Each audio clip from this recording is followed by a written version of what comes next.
অহংকারীকে আল্লাহ উঁচু বানান, অহংকারীকে আল্লাহ রাব্বুল আলামিন ধ্বংস করে দেয়। এরে বান্দা, যদি তোমাকে আল্লাহ সুন্দর চেহারা দিয়া থাকে তুমি শুকরিয়া আদায় করো। তোমার গঠন যদি আল্লাহ সুন্দর দিয়া থাকে তুমি শুকরিয়া আদায় করো। আল্লাহ যদি তোমাকে সম্পদ দিয়া থাকে শুকরিয়া আদায় করো। আল্লাহ পাক যদি তোমাকে যদি ভালো পজিশনে রাখো শুকরিয়া আদায় করো। তুমি অহংকারী করিও না। অহংকারীরা কোনোদিন সফল কাম হতে পারে না। মানুষকে ভালোবাসা দিয়া রাখতে হবে, মানুষকে মহব্বত করতে হবে, মানুষকে মানুষ সৃষ্টি জীব মানতে হবে, মানুষকে তার সম্মান দিতে হবে, মানুষকে তার শ্রেষ্ঠত্ব রেখে কথা বলতে হবে।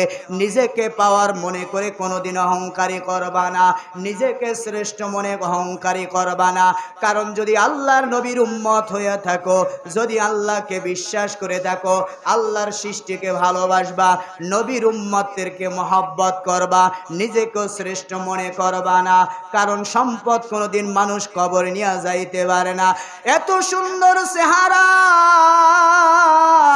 আল্লাহ পাক একদিন জমিন দ্বারা খেয়ে দিবে। তুমি যখন তোমার জীবন থেকে জান চলে যাবে, যখন তুমি মারা যাবা বাবা, তোমাকে যখন আল্লাহ পাকের হুকুম অনুযায়ী তোমাকে কবরে রাখা হবে, 1 বছর পর তোমার সুন্দর চেহারা খুঁজে পাওয়া যাবে না, 1 বছর পর তোমার গোস্ত খুঁজে পাওয়া যাবে না, 1 বছর পর তোমার কোনো সম্পদ খুঁজে পাওয়া যাবে না।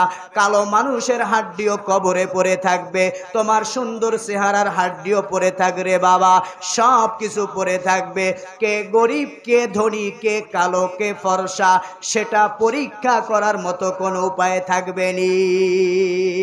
থাকবে? জোরে কন, জোরে বলেন, থাকবে? সকলের হাড্ডি সমান। এই জন্য বাবা, অহংকার মুক্ত দেল তুমি তৈরি করো, অহংকার মুক্ত দেল তৈরি করো। মানুষদেরকে মহব্বত করবা, কাউকে গালি দিবা না, কাউকে ছোট বলে কথা বলবে না, কাউকে হ্যাঁ করে কথা বলবে না। সকল মানুষকে মহব্বত করবা, ভালোবাসবা। আল্লাহর রসুল গরিবদেরকেও ভালোবাসতেন, আল্লাহর রসুল বড় লোকদেরকেও ভালোবাসতেন, আল্লাহর রসুল সুন্দর চেহারাদেরকেও সম্মান করতেন, আল্লাহ রসুল কালোদেরকেও সম্মান করতেন, আল্লাহর রসুল ধনীদেরকেও সম্মান করতেন, আল্লাহ রসুল ফকিরদেরকেও সম্মান করতেন। কিন্তু আল্লাহ রসুলের আদর্শের ভিতরে কোনোদিন হিংসা নাই, আল্লাহ রসুলের আদর্শের ভিতরে কোনোদিন শ্রেষ্ঠত্ব নাই। এই জন্য শ্রেষ্ঠত্ব তখনই তুমি হতে পারবা যখন আল্লাহ পাক তোমাকে শ্রেষ্ঠত্ব বানাবে।